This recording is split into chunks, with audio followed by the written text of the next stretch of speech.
I outlined the exact plan to help you gain your next 10 pounds of muscle. I recently had a client who came to me whose goal was to add 10 pounds of lean muscle to their frame. So I outlined this exact outline and I figured I'd share it with you guys because this is the protocol that it would take for you to gain your next 10 pounds of muscle. So first things first, we have to be realistic with our timeline. Now, what does that mean?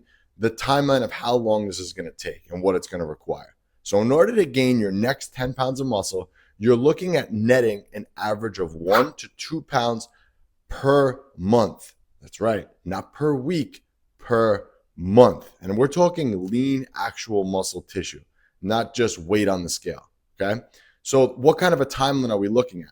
Well, it's not going to take us 5 weeks to do this. It's going to take us anywhere between 7 to 12 months. That's right, 7 to 12 months. So as you can see, before we even get started with this, patience is going to be required. All right, so we have to outline that first. The next thing we have to look at, and the biggest piece that we need to look at here, is your nutrition. 80% of your results are going to come from what you eat. So the nutrition component to gaining more muscle is extremely important. So first things first, we need to make sure that we're having sufficient raw ingredients available to our bodies in order to put muscle tissue on. But we also want to do this in a lean environment. We don't want to get over bulky and then have to diet away all this hard-earned muscle that we gained. So we need to look at, first and foremost, being in a calorie surplus. In order to put muscle on, you need to be above maintenance calories to do that. Now, you need enough calories where you're above maintenance in order to tell your body, like, hey, you need to lay down raw muscle here. So a lean surplus is about 10% is perfect. So that would mean if your maintenance calories is 3,000, 10% surplus would put us at 300 calorie surplus a day, which would equal 3,300 calories a day in order to gain lean muscle mass. So you just need to find out your maintenance and then just get 10% of that. And that's enough calories for you to stimulate muscle growth and put on lean muscle tissue. All right.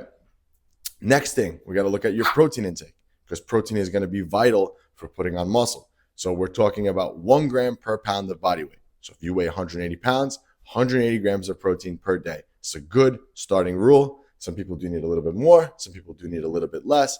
But the point being is you have to make sure you're getting an adequate amount. And 1 gram per pound of body weight is enough just to check that box, so to say. All right. The next thing that we got to look at when it comes to nutrition is we want to make sure we space out our protein 3 to 5 hours and throughout the day. So you're going to be balancing protein-rich meals every 3 to 5 hours. Again, just to ensure that we're constantly giving our bodies the building blocks it needs to put on muscle and help us to recover. All right.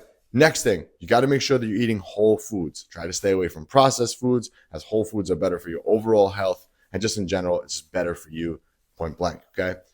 And I want to give you a little caveat here. Don't rush this process. You can gain in a small surplus, but it just takes time. As I outlined before, this is going to take you 7 to 12 months to do. It's not going to happen overnight. All right, let's shift into training because that's the next big building block here. So the goal of the training is to create enough stress to force muscle tissue on. And how do we do this? First things first, with adequate amount of volume. So volume, we need at least 6 to 10 sets per muscle group per week in order to stimulate enough muscle tissue, okay? That's a bare minimum. Again, I don't know anything about your training or where you're at in your training, but that's a good starting point for you to start at. Next thing we got to look at is the load, okay? 5 to 20 reps at 0 to 1 rep in the tank is perfect, meaning you're taking all your sets pretty close to failure where you can't get another rep or maybe one more rep left, okay? The one more thing that I want to go back and touch upon about with volume, I want you to put a little bit more volume toward those weaker areas of your physique. So if you want to bring up your arms, so to say, you're going to give a little more volume to that. Whereas if your weaker body, your stronger body parts, if let's say your legs grow really quickly, you're going to pull some of that volume from your legs and put that volume toward your arms.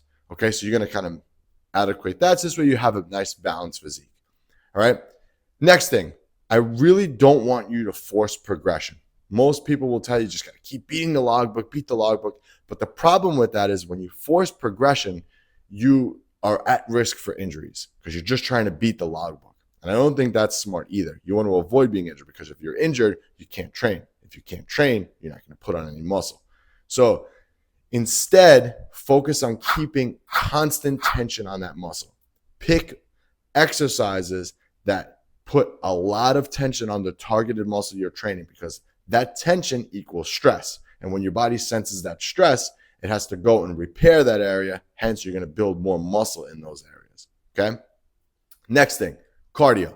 Yes, I know, a word that's not equated with bulking, but you got to have some cardio in there, again, to keep the gains lean, and just overall it's good for your heart and respiratory system and whatnot.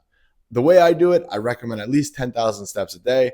And however you want to do that, if you want to do 20 minutes of cardio here or this or that, doesn't matter to me. As long as you hit 10,000 steps a day, it's a good way to get in enough cardio where you're not overdoing it, but also keeping everything, the fat gains at bay, and just overall staying healthy. All right.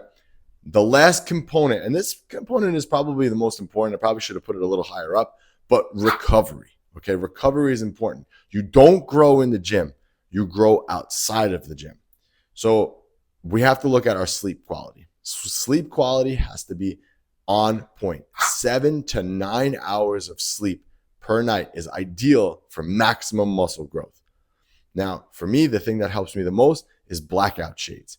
Blackout shades completely darken the room. As soon as any sunlight or light comes through my windows, I'm awake. So by having dark blackout shades, it eliminates that for me, and I can wake up whenever I feel rested.